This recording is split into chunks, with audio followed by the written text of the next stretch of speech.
حضرت عائشہ کو اولاد کیوں نہ ہوئی؟ کیا ام المومنین حضرت عائشہ بانجھ تھیں؟ بسم اللہ الرحمن الرحیم۔ رسول اللہ صلی اللہ علیہ وآلہ وسلم مسلسل کئی راتیں بھوک کی حالت میں گزار دیتے اور آپ صلی اللہ علیہ وآلہ وسلم کے ازواج کو رات کا کھانا نصیب نہ ہوتا اور اکثر و بیشتر ان کی روٹی جو کی ہوا کرتی تھی۔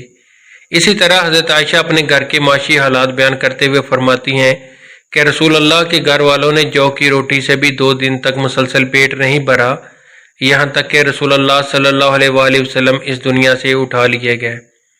حضرت عائشہ فرماتی ہیں کہ ہم اہل بیت نبوت اس طرح گزارا کرتے تھے کہ کبھی کبھی لگاتار 3 چاند دیکھ لیتے، یعنی کامل 2 مہینے گزر جاتے اور حضور صلی اللہ علیہ وآلہ وسلم کے گھر چولہا گرم نہ ہوتا۔ حضرت عائشہ کے بھانجے حضرت عروہ نے پوچھا، پھر آپ لوگ کیا چیز زندہ رکھتی تھی؟ حضرت عائشہ نے جواب دیا کہ بس کھجور کے کچھ دانے اور پانی۔ البتہ رسول اللہ صلی اللہ علیہ وآلہ وسلم کے بعض انصاری پڑوسی کے پاس دودھ دینے والے جانور تھے، وہ آپ کے لیے بطور ہدیہ دودھ بھیجا کرتے تھے اور اس میں سے آپ ہم کو دے دیتے تھے۔ خود حضور اکرم صلی اللہ علیہ وآلہ وسلم اپنی زندگی کی فکر و تنگی کا تذکرہ کرتے ہوئے فرماتے ہیں، اللہ کے راستے میں مجھے اتنا ڈرایا دھمکایا گیا، کسی اور کو اتنا نہیں ڈرایا گیا، اور اللہ کے راستے میں مجھے اتنا ستایا گیا کہ کسی کو اتنا نہیں ستایا گیا۔ اور ایک دفعہ 30 دن رات مجھ پر اس حال میں گزرے کہ میرے اور بلال کے لیے کھانے کی کوئی ایسی چیز نہ تھی جس کو کوئی جاندار کھا سکے، بجز اس کے جو بلال نے اپنی بغل میں دبا رکھا تھا۔ ناظرین، مال و دولت کی اسی خطرناکی کی وجہ سے امت کو اس سے باخبر کر دینے کے ساتھ ساتھ خود آپ صلی اللہ علیہ وآلہ وسلم نے بھی اس سے دوری پسند کی۔ امت کے بارے میں آپ صلی اللہ علیہ وآلہ وسلم اپنی فکر کا ان الفاظ میں اظہار کرتے ہیں، مجھے تمہارے بارے میں یہ اندیشہ نہیں کہ تم شرک میں مبتلا ہو جاؤ، البتہ دنیا کے بارے میں یہ اندیشہ ہے کہ کہیں تم اس میں منہمک نہ ہو جاؤ۔ نظام کا ارشاد گرامی ہے کہ ہر امت کے لیے کوئی خاص آزمائش ہوتی ہے اور میری امت کی آزمائش مال ہے۔ حضرت علی رضی اللہ تعالیٰ عنہ فرماتے ہیں کہ ایک مرتبہ حضور اقدس صلی اللہ علیہ وآلہ وسلم کے پاس بحرین سے مال آیا۔ حضور صلی اللہ علیہ وآلہ وسلم نے اسے تقسیم کرنا شروع کیا، لیکن ابھی تقسیم سے فارغ نہ ہوئے تھے کہ رات آ گئی، تو آپ نے وہ رات مسجد میں گزاری اور ساری نمازیں مسجد میں پڑھیں۔ میں نے دیکھا کہ جب تک آپ نے سارا مال تقسیم نہ کیا، آپ کے چہرے پر پریشانی اور فکر کے آثار تھے۔ حضرت ابو ہریرہ رضی اللہ تعالیٰ عنہ بیان کرتے ہیں کہ پیارے نبی نے نجد کی جانب کچھ سواروں کو روانہ فرمایا تو وہ بنی حنفیہ کے ایک شخص سمامہ بن اسال کو گرفتار کر کے لے آئے اور اسے مسجد نبوی کے ایک ستون سے باندھ دیا۔ جب پیارے نبی صلی اللہ علیہ وآلہ وسلم اس کے پاس تشریف لے گئے تو آپ صلی اللہ علیہ وآلہ وسلم نے فرمایا، اے سمامہ، تمہارا کیا ارادہ ہے؟ جواب دیا، اے محمد، میرا ارادہ نیک ہے، اگر آپ مجھے قتل کر دیں تو گویا ایک خونی آدمی کو قتل کیا، اگر احسان فرمائے تو احسان پر شکر گزار رہوں گا، اگر آپ مال و دولت چاہتے ہیں تو جتنا چاہیں لے سکتے ہیں۔ نبی صلی اللہ علیہ وآلہ وسلم نے جواب نہ دیا اور واپس تشریف لے گئے۔ جب دوسرا روز ہوا تو آپ صلی اللہ علیہ وآلہ وسلم نے پھر فرمایا، سمامہ کیا ارادہ ہے؟ اس نے وہی جواب دیا جو پہلے دے چکا تھا، اگر احسان فرمائے تو ایک شکر گزار بندہ پر احسان ہوگا۔ آپ صلی اللہ علیہ وآلہ وسلم اسے دوبارہ چھوڑ کر چلے گئے اور اگلے روز پھر فرمایا، سمامہ کیا خیال ہے؟ کہنے لگا، میں تو کہنے لگا کہ مجھے جو کہنا تھا کہہ چکا۔ آپ نے حکم دیا کہ سمامہ کو چھوڑ دو۔ سمامہ رضی اللہ نبی صلی اللہ علیہ وآلہ وسلم کی اس حسن اخلاق سے اتنا متاثر ہوا کہ وہاں سے چلا گیا اور مسجد کے قریب ایک باغ میں جا کر غسل کر کے مسجد نبوی میں آیا اور کلمہ پڑھ کے مسلمان ہو گیا اور کہنے لگا، میں گواہی دیتا ہوں کہ اللہ کے سوا کوئی عبادت کے لائق نہیں اور محمد صلی اللہ علیہ وآلہ وسلم اللہ کے سچے رسول ہے۔ اے محمد، خدا کی قسم مجھے روئے زمین پر کسی سے اتنی نفرت نہیں تھی جتنی آپ سے تھی، لیکن آج مجھے آپ کا چہرہ سب چہروں سے زیادہ محبوب ہو گیا۔ خدا کی قسم آپ اسلام سے زیادہ مجھے کوئی دین ناپسند نہ تھا، لیکن آج میرے لیے آپ کا دین تمام ادیان سے زیادہ پیارا ہو گیا۔ خدا کی قسم آپ کے شہر سے زیادہ ناپسند کوئی شہر نہ تھا، لیکن آج میری نظروں میں آپ کا شہر تمام شہروں سے زیادہ پیارا ہے۔ آپ کے سواروں نے مجھے گرفتار کیا، حالانکہ میں عمرے کے ارادے سے جا رہا تھا، اب اس بارے میں آپ کا کیا حکم ہے؟ حضور نبی کریم صلی اللہ علیہ وآلہ وسلم نے یہ بشارت دی اور فرمایا کہ وہ عمرہ کرے۔ جب وہ مکہ مکرمہ میں پہنچا تو کسی نے اس سے کہا، کیا تم 20 دن ہو گئے ہو؟ جواب دیا نہیں، بلکہ میں تو محمد مصطفیٰ صلی اللہ علیہ وآلہ وسلم کے دست اقدس پر مسلمان ہوا ہوں۔ خدا کی قسم اب تمہارے پاس نبی کی اجازت کے بغیر میرے شہر یمامہ سے گیہوں کا ایک دانہ بھی نہیں پہنچے گا۔ ایک دفعہ کا ذکر ہے، نبی کریم صلی اللہ علیہ وآلہ وسلم اپنے گھر میں جلوہ فرما تھے۔ اسی دوران ایک سوالی آیا اور آ کر عرض کرنے لگا، یا رسول اللہ صلی اللہ علیہ وآلہ وسلم، میں فقیر آدمی ہوں، میرے بہت سے بال بچے ہیں، اللہ تعالیٰ کے لیے مجھے کوئی چیز عنایت فرمائیں جسے میں اپنے بال بچوں کے لیے گھر لے جا سکوں۔ نبی کریم صلی اللہ علیہ وآلہ وسلم نے اپنی زوجہ محترمہ حضرت عائشہ صدیقہ رضی اللہ تعالیٰ عنہ سے فرمایا، عائشہ دیکھو گھر میں کوئی چیز ہے تو اس سوالی کو دے دو۔ حضرت عائشہ صدیقہ رضی اللہ تعالیٰ عنہ کے گھر اندر تشریف لے گئیں اور تھوڑی دیر کے بعد واپس آ کر عرض کرنے لگی، یا رسول اللہ صلی اللہ علیہ وآلہ وسلم، گھر میں تو اس وقت کوئی چیز نہیں جو سوالی کو دی جا سکے، لہٰذا حضور اکرم صلی اللہ علیہ وآلہ وسلم نے اس سوالی سے فرمایا، سوالی اس وقت تو گھر میں کوئی چیز نہیں جو تجھے دی جائے، پھر کسی وقت آنا، اللہ تعالیٰ نے ہم پر کرم فرمایا تو ہم تجھے کوئی چیز ضرور دیں گے۔ سوالی کہنے لگا، یا رسول اللہ صلی اللہ علیہ وآلہ وسلم، میرے بچے گھر میں میرا انتظار کر رہے ہوں گے، وہ آس لگائے بیٹھے ہوں گے، رسول اکرم صلی اللہ علیہ وآلہ وسلم کی بارگاہ سے ہمیں کوئی نہ کوئی چیز مل جائے گی، لہٰذا کاشانہ نبوت میں سے اگر کوئی گھر خالی واپس گیا تو ان کی امید ٹوٹ جائے گی اور مجھے یہ اچھا نہیں لگتا۔ حضور اکرم صلی اللہ علیہ وآلہ وسلم نے حضرت عائشہ رضی اللہ تعالیٰ عنہ سے فرمایا کہ جاؤ ایک بار پھر دیکھو، کوئی چیز ہو تو لے آؤ۔ حضرت عائشہ صدیقہ رضی اللہ تعالیٰ عنہ ایک بار پھر اندر تشریف لے گئیں اور بڑی احتیاط سے گھر کا کونا کونا چھان مارا کوئی ایسی چیز مل جائے جو نبی کریم صلی اللہ علیہ وآلہ وسلم اس سوالی کو دے سکے اور وہ در نبوت سے ناکام نہ لوٹیں، لیکن کوئی ایسی چیز نہ مل سکی۔ حضرت عائشہ صدیقہ رضی اللہ تعالیٰ عنہ نے آ کر عرض کی، یا رسول اللہ صلی اللہ علیہ وآلہ وسلم، قسم ہے اس ذات کی جس نے آپ کو سچا نبی بنا کر بھیجا، میں نے بڑی احتیاط سے گھر میں دیکھا مگر اس کھجور کی گٹلی کے سوا گھر میں کوئی چیز نہیں ملی جو آپ صلی اللہ علیہ وآلہ وسلم اس سوالی کو دے سکیں۔ آپ صلی اللہ علیہ وآلہ وسلم نے حضرت عائشہ صدیقہ رضی اللہ تعالیٰ عنہ کے ہاتھ سے کھجور کی وہ گٹلی لے کر اس سوالی کو عطا کر دی اور فرمایا، اے سوالی ناراض مت ہونا، کیونکہ میرے گھر میں اس وقت صرف یہی ایک گٹلی ہے، اس کے سوا اور کوئی چیز نہیں جو میں تمہیں دے سکوں۔ اس سائل نے وہ گٹلی لی اور واپس گھر چلا گیا۔ گھر جا کر اس نے کہا کہ اللہ تعالیٰ کے نبی کے گھر میں بھی اس گٹلی کے سوا کچھ نہیں جو آپ صلی اللہ علیہ وآلہ وسلم ہمیں عنایت فرما دیتے۔ یہ سن کر وہ سب رونے لگ گئے۔ پھر جب انہیں بھوک نے خوب ستایا اور وہ بھوک کی وجہ سے نڈال ہونے لگے تو اچانک اس آدمی نے وہی گٹلی اپنے منہ میں رکھی اور اس چوسنے لگا۔ اس سے محسوس کیا کہ اس گٹلی میں سے دودھ اور شہد نکل کر اس کے حلق میں داخل ہو رہا ہے اور وہ کافی دیر تک اس گٹلی میں سے دودھ اور شہد چوستا رہا۔ پھر جب وہ سیر ہو گیا تو اس نے اپنی بیوی سے کہا، بڑی حیرانگی کی بات ہے کہ اس گٹلی میں سے دودھ اور شہد نکلتا ہے، تم بھی چوس لو، دیکھ لو۔ یہ کہہ کر اس نے بھی گٹلی اپنی بیوی کو دے دی۔ اس نے وہ گٹلی منہ میں رکھی تو واقعی اس میں سے دودھ اور شہد نکلنے لگا۔ اس طرح جب وہ سیر ہو گئی تو باری باری سب گھر والوں نے اس گٹلی کو چوس کر دودھ اور شہد سے اپنی بھوک مٹا لی اور اللہ تعالیٰ کا شکر ادا کیا۔ پھر انہوں نے اس گٹلی کو تبرک سمجھ کر یہ حضور اکرم صلی اللہ علیہ وآلہ وسلم کے گھر سے حضور صلی اللہ علیہ وآلہ وسلم کے ہاتھ سے چھو کر آئی ہے، اسے کپڑے میں لپیٹ کر رکھ لیا۔ جب دوسرا دن ہوا اور عورت کو بھوک لگی تو اس گٹلی کا خیال آیا، لہٰذا وہ گئی اور جس کپڑے میں اسے لپیٹ کر رکھا تھا وہ اٹھا کر لے آئی، اور جب اس نے اس کپڑے کو کھول کر دیکھا تو وہی گٹلی سرخ یاقوت بن چکی تھی جس کی روشنی سے سارا گھر جگمگانے لگا۔ وہ بڑی حیران ہوئی۔ بہرحال اس سے وہ گٹلی لی اور بازار چلی گئی جہاں اس نے اسے 60,000 درہم کی عوض بیچ دیا۔ اسی طرح نبی کریم صلی اللہ علیہ وآلہ وسلم کی برکت سے ان کی بھوک بھی ختم ہو گئی اور افلاس اور تنگ دستی بھی۔ حضرت جابر رضی اللہ تعالیٰ عنہ سے روایت ہے کہ کبھی ایسا نہ ہوا کہ رسول اللہ صلی اللہ علیہ وآلہ وسلم سے کسی چیز کا سوال کیا گیا ہو اور آپ نے جواب میں نہیں فرمایا ہو۔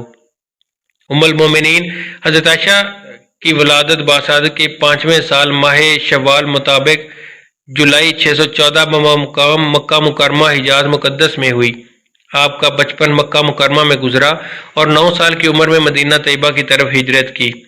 اس کم سنی اور کم عمری میں یادداشت اور قوت حافظہ اتنا مضبوط تھا کہ ہجرت نبوت کے تمام واقعات اور ان کی جزیات بھی یاد ہو گئی تھی۔ آپ سے بڑھ کر کسی صحابی نے احوال ہجرت مفصل اور مسلسل بیان محفوظ نہیں رکھا۔ امام بخاری نے صحیح بخاری میں باب الحجرت کے تحت ان میں سے بہت سی جزیات کو درج فرمایا ہے۔ سیدہ عائشہ کی کوئی اولاد نہ تھی۔ ایک بار حسرت میں نبی کریم صلی اللہ علیہ وآلہ وسلم سے کہنے لگی کہ میرا دل بھی کرتا ہے کہ میں کنیت رکھوں، لیکن میری کوئی اولاد نہیں ہے۔ میں تو آپ نے فرمایا اپنے بانجے عبداللہ کے نام پر کنیت رکھ لو، جس پر انہوں نے اپنے بانجے سیدنا عبداللہ بن زبیر کے نام پر کنیت رکھ لی۔ ام المومنین سیدہ خدیجہ کی وفات کے بعد آپ تنہا تھے اور کوئی غم گسار نہیں تھا۔ یہ حالت آپ صلی اللہ علیہ وآلہ وسلم کے قریب رہنے والوں سے دیکھی نہ جاتی تھی۔ اسی دوران سیدہ خولہ بنت حکیم نے آپ سے کہا کہ آپ اتنے پریشان رہتے ہیں، شادی کیوں نہیں کر لیتے؟ آپ نے فرمایا کہ مجھ سے کون کرے گا؟ انہوں نے آپ کو دو رشتے بتلائے کہ ایک سیدنا ابو بکر کے گھر ہے اور دوسرا رشتہ سیدہ سودا بنت زمع کا ہے۔ چنانچہ وقت نے دونوں کو نبی کریم صلی اللہ علیہ وآلہ وسلم کے گھر میں جمع فرمایا۔ آپ کی طرف سے پیغام نکاح بھی سیدہ خولہ لے کر گئیں۔ ام رومان نے سنا تو بہت خوش ہوئیں، لیکن اپنے خاوند سیدنا ابو بکر سے مشاورت کے لیے وقت مانگا۔ وہ تشریف لائے، ان کے سامنے بات رکھی تو انہوں نے فرمایا کہ بات تو بڑی سعادت کی ہے، لیکن آپ نے مجھے منہ بولا بھائی بنایا ہوا ہے، تو میری بیٹی ان کی بھتیجی ہوئی تو یہ کیسے ممکن ہے؟ سیدہ خولہ یہ مشکل آپ کے پاس لے آئیں تو آپ نے فرمایا کہ میرے دینی بھائی ہیں اور دینی بھائی کی بیٹی سے نکاح ہو سکتا ہے۔ چنانچہ سیدنا ابو بکر نے آپ صلی اللہ علیہ وآلہ وسلم کو اپنی بیٹی کا رشتہ دیا اور یوں سیدہ عائشہ کا نکاح آپ سے ہو گیا۔ ام المومنین حضرت عائشہ اپنے والد گرامی کے زیر سایہ تعلیم و تربیت حاصل کرتی رہیں اور جلدی انہوں نے اپنے خدا داد مثالی قوت حافظہ اور ذہن کی وجہ سے علوم فنون میں مہارت حاصل کی۔ جب آپ نبی کریم صلی اللہ علیہ وآلہ وسلم کے نکاح میں آئیں تو یہ دور ان کی تعلیم و تربیت کا حقیقی دور بنا۔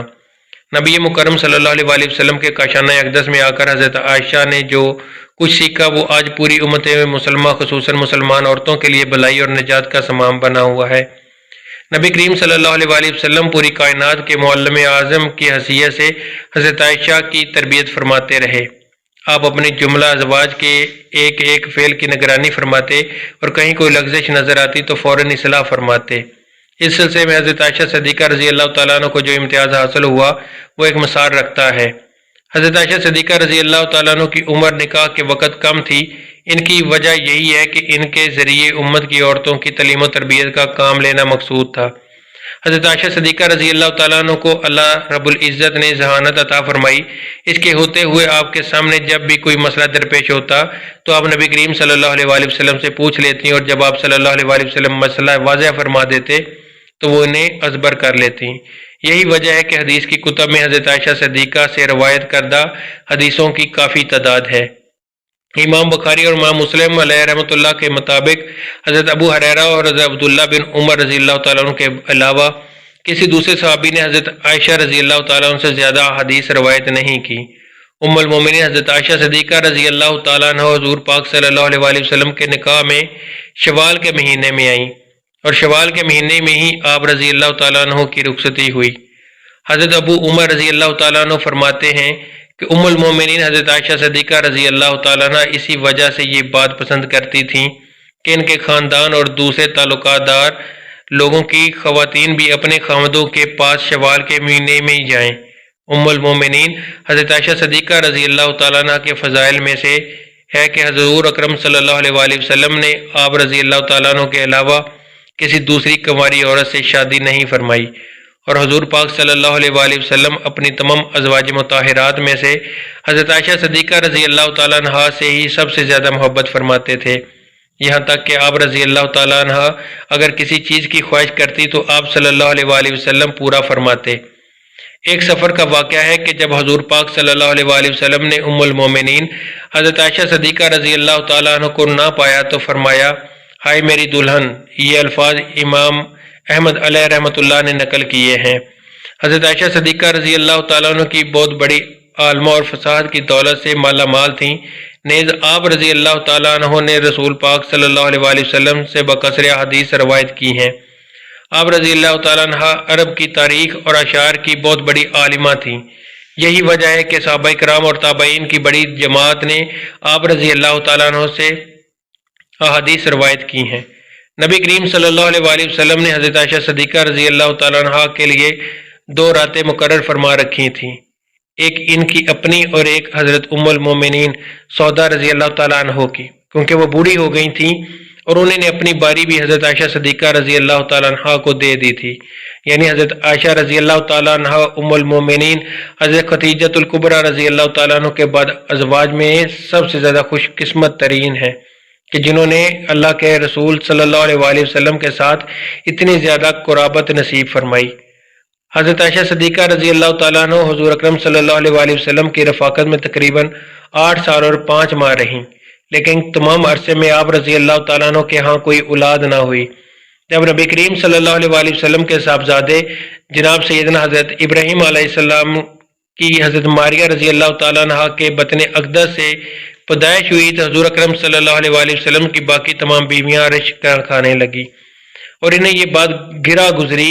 حضرت ابو جعفر رضی اللہ تعالیٰ عنہ سے روایت کرتے ہیں کہ رسول اکرم صلی اللہ علیہ وآلہ وسلم کچھ دنوں تک حضرت ماریہ کے پاس نہ گئے، کیونکہ آپ صلی اللہ علیہ وآلہ وسلم کی باقی ازواج پر وہ گرا گزرتی تھی اور ان پر رشک کھاتی تھی، مگر ان سب میں سب سے زیادہ رشک حضرت عائشہ رضی اللہ تعالیٰ عنہ کو تھا، کیونکہ وہ بے اولاد تھیں اور انہیں اولاد کی شدید خواہش بھی تھی۔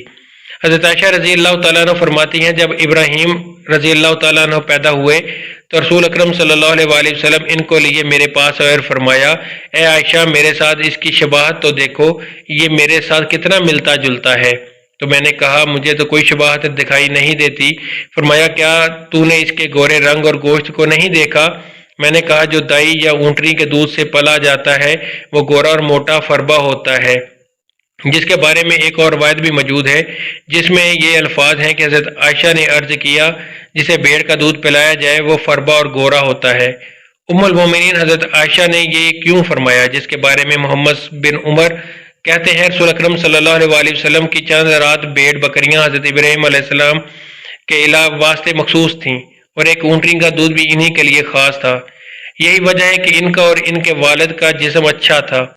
ناظرین یہاں آپ کو ایک اور بات بتاتے چلے، حضرت عائشہ کی کنیت ام عبداللہ تھی، لیکن عبداللہ آپ کی اولاد نہیں تھی بلکہ آپ کے بانجے تھے جو حضرت عبداللہ بن زبیر کی اولاد تھے۔ جب ان کی اولاد ہوئی تو رسول اکرم صلی اللہ علیہ وآلہ وسلم نے ان کے منہ میں اپنا لعاب شریف رکھا تو حضور پاک نے حضرت عائشہ سے فرمایا، یہ لو عبداللہ، تم ام عبداللہ ہو۔ حضرت عائشہ فرماتی ہیں کہ اس دن کے بعد ہمیشہ میری کنیت ام عبداللہ رہی، جبکہ میری کوئی اولاد نہیں تھی۔ اس زمن میں ایک اور روایت بھی ملتی ہے جتنا عرصہ حضرت عائشہ رضی اللہ تعالیٰ عنہ حضور پاک کے ساتھ رہیں، اس عرصے میں آپ رضی اللہ تعالیٰ عنہ کو ایک حمل بھی ہوا، لیکن کچھ عرصہ بعد وہ ضائع ہو گیا۔ شاہراہ بخاری امام احمد بن قسطانی رحمۃ اللہ علیہ نقل کرتے ہیں اس بات کی کوئی اصل نہیں ہے، آپ کو ام عبداللہ صرف آپ کے بانجے کی وجہ سے کہا جاتا تھا۔ ایک دن آپ رضی اللہ تعالیٰ عنہ نے از راہ حسرت حضور پاک صلی اللہ علیہ وآلہ وسلم سے اس بارے میں عرض کی کہ وہ خواتین نے تو اپنی سابقہ اولادوں پر اپنی کنیت رکھ لی ہے، میں اپنی کنیت کس نام پہ رکھوں؟ تو جب میری کوئی اولاد نہیں تو رسول اکرم صلی اللہ علیہ وآلہ وسلم نے فرمایا تم اپنے بانجے عبداللہ کے نام پر اپنی کنیت رکھو، جو کہ تمہاری بہن اسما بنت ابو بکر عبداللہ بنت عوام کے بیٹے ہیں، پس تم آپ کو ام عبداللہ کی کنیت سے پکارا جانے لگا۔ دعا ہے کہ اللہ پاک دین اسلام کو پھیلانے کے لیے اس کاوش کو قبول و منظور فرمائے اور اسے ہمارے لیے اجر عظیم اور ہمارے لیے صدقہ جاریہ کا باعث بنائے، آمین۔